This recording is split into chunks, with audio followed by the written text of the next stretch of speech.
Variasi bahasa. Penganalisisan kaedah retorik dalam laras iklan yang terdapat dalam media massa. Ahli kumpulan: Syed Armizan bin Wan Fauzi, Muhammad Yaman bin Abdullah, Muhammad Yusri bin Hussein, Jalsper Olsen anak Jos, dan awangku Muhammad Nur Sharifuddin. Pengenalan. Kajian kami mengkaji tentang laras bahasa. Apa itu laras bahasa? Laras bahasa, menurut Kamus Dewan Bahasa edisi keempat, merupakan sesuatu variasi bahasa yang dituturkan mengikut penggunaannya. Menurut Nick Satyakaran pada tahun 1982, laras bahasa merupakan gaya atau penggunaan sesuatu bahasa. Laras bahasa yang kami kaji adalah laras bahasa iklan. Apa itu iklan? Menurut Dewan Bahasa edisi keempat, iklan merupakan sejenis pemberitahuan menerusi media massa. Albert Othman pada tahun 1999 menyatakan bahawa iklan merupakan sesuatu perkara yang ditulis atau dibuat untuk tujuan menyampaikan maklumat. Iklan yang dipersembahkan telah dipersembahkan menggunakan pelbagai kaedah mengikut retorik tertentu. Apa itu retorik? Menurut Kamus Dewan Bahasa edisi keempat, retorik merupakan seni penggunaan kata-kata secara berkesan. Menurut seorang tokoh bahasa pula, iaitu Asma Haji Umar pada tahun 1998, retorik merupakan kajian penggunaan bahasa secara berkesan dan bertulisan. Baiklah, pada bahagian ini saya akan menerangkan sorotan kajian kami. Yang pertama iaitu kajian Haslina Harun 2015 telah menyatakan bahawa kewujudan iklan di merata-rata tempat menunjukkan bahawa periklanan merupakan satu bentuk komunikasi yang mensasarkan pengguna dengan tujuan yang tertentu. Yang kedua pula, iklan selalu berfikir tentang pasar dan harus mampu memproduksi pasar menjadi ruang yang luas untuk menjual barang-barang yang dipromosikan. Pendapat ini telah dinyatakan oleh Anwar Effendi pada tahun 2015. Yang seterusnya iaitu iklan dapat dilihat dalam semua aktiviti yang kita lakukan, seperti pernyataan KUP 2001 halaman 1. Kaedah yang pertama adalah kaedah umpan. Kaedah umpan merupakan kaedah yang menggunakan strategi tertentu untuk menarik minat pembeli ataupun pembaca. Kaedah umpan dapat dikenal pasti dengan perkataan-perkataan berikut seperti promosi, barangan percuma, diskaun, hadiah misteri dan sebagainya. Kaedah umpan kebiasaannya dapat dilihat melalui musim perayaan, jualan penghabisan stok, hari pembukaan, jualan akhir tahun dan sebagainya. Ini merupakan 4 contoh bagi kaedah umpan. Yang pertama adalah beli satu percuma satu, yang kedua peraduan beli dan menang, yang ketiga percuma hadiah misteri dan terakhir adalah diskaun sehingga 20%. Kaedah umpan ini merupakan kaedah yang sangat berpotensi tinggi untuk mempengaruhi pemikiran pembaca untuk bertindak segera untuk membeli barangan yang ditawarkan. Kaedah yang kedua adalah kaedah kesaan. Kaedah kesaan merupakan satu kaedah yang meminta secara bersungguh-sungguh pengguna atau pembeli mencuba sesuatu perkara tersebut. Kaedah ini memerlukan pemilihan kata yang tepat dan sesuai kerana pemilihan kata merupakan satu peranan yang penting dalam iklan tersebut. Kaedah kesaan juga memastikan pelanggan untuk memberikan perhatian penuh terhadap apa yang disampaikan supaya mereka dapat terpengaruh dan membeli atau mencuba barangan tersebut.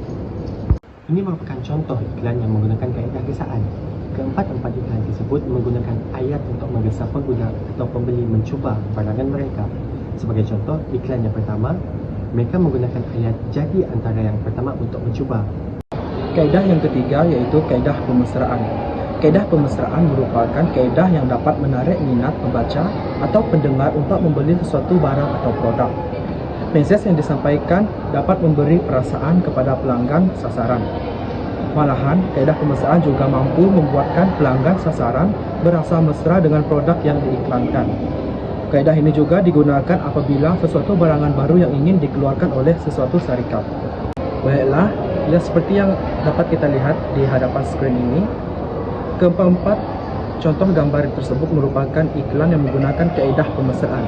Bagi iklan yang pertama iaitu Will You Be My Glowing Partner, yang kedua pula Saat Demam Jaga Cairan Tubuh, dan yang ketiga hashtag Selalu Ada Bahagia, dan iklan yang keempat merupakan Real Color Test 60% Less Sugar, Drink In to Believe In. Bagi kaedah yang keempat pula, saya akan menerangkan berkenaan iklan yang menggunakan kaedah penyataan. Iklan yang menggunakan kaedah penyataan adalah iklan yang disertakan dengan gambar produk yang jelas sebagai elemen visual utama dan dihadirkan pula dengan slogan-slogan yang berkaitan. Kebiasaannya, slogan-slogan yang digunakan adalah berbentuk penonjolan di mana ianya adalah padat serta mudah dipahami. Kaedah iklan yang menggunakan kaedah penyataan juga disokong oleh fakta, kajian ataupun elemen visual yang menarik bagi meningkatkan keyakinan pengguna untuk mencoba produk ataupun perkhidmatan yang diiklankan. Dan ini adalah disertakan beberapa contoh gambar bagi iklan berkaedah penyataan. Contoh gambar yang pertama adalah sebuah iklan yang terdiri daripada slogan-slogan seperti extra spicy dan ayam goreng McD. Bagi contoh gambar yang kedua pula adalah terdiri daripada slogan seperti bagi ayam what you deserve, pizza your heart dan juga Pizza Hut. Manakala bagi contoh gambar yang ketiga pula adalah semarakan kesegaran untuk sepanjang hari dan juga perlindungan daripada 100 kuman berbahaya. Bagi gambar yang terakhir, ianya terdiri daripada slogan yang menarik minat pembaca seperti pakej percutian terbaik ke Sabah. Slogan-slogan sebegini amatlah penting bagi contoh-contoh iklan tersebut, di mana ianya berfungsi untuk menarik minat pembaca bagi mencuba produk ataupun perkhidmatan yang ditawarkan. Kaedah yang terakhir merupakan kaedah keyakinan. Seperti kita semua sedia maklum, kaedah keyakinan merupakan satu penggunaan bahasa yang berkesan untuk menyampaikan idea, pandangan ataupun mesej dengan tujuan mempengaruhi keyakinan audiens. Kaedah keyakinan ini merupakan satu kaedah yang menggunakan hujah ataupun ayat ringkas untuk mempengaruhi emosi. Penggunaan kaedah keyakinan ini juga merupakan satu cara untuk menyampaikan idea ataupun mengajak audiens sama ada membeli ataupun mengguna sesuatu produk. Seperti kita semua dapat lihat, untuk iklan pertama, rangkai kata wangi dan cantik macam Nora. Yang kedua, baju lama dan muat kembali. Yang ketiga, sesuai untuk jemuran di dalam rumah. Dan yang terakhir, minyak wangi orang kaya. Seakan-akan apabila kita menggunakan produk ini, kita akan berasa seperti orang kaya. Terima kasih. Akhir sekali ialah kesimpulan. Dapat disimpulkan bahawa penggunaan laras bahasa iklan merupakan satu strategi penting dalam menarik dan memanipulasi pemikiran pembaca terhadap produk atau perkhidmatan yang ditawarkan. Setiap kaedah retorik iklan mempunyai seni kata yang tersendiri dalam menyampaikan maklumat periklanan.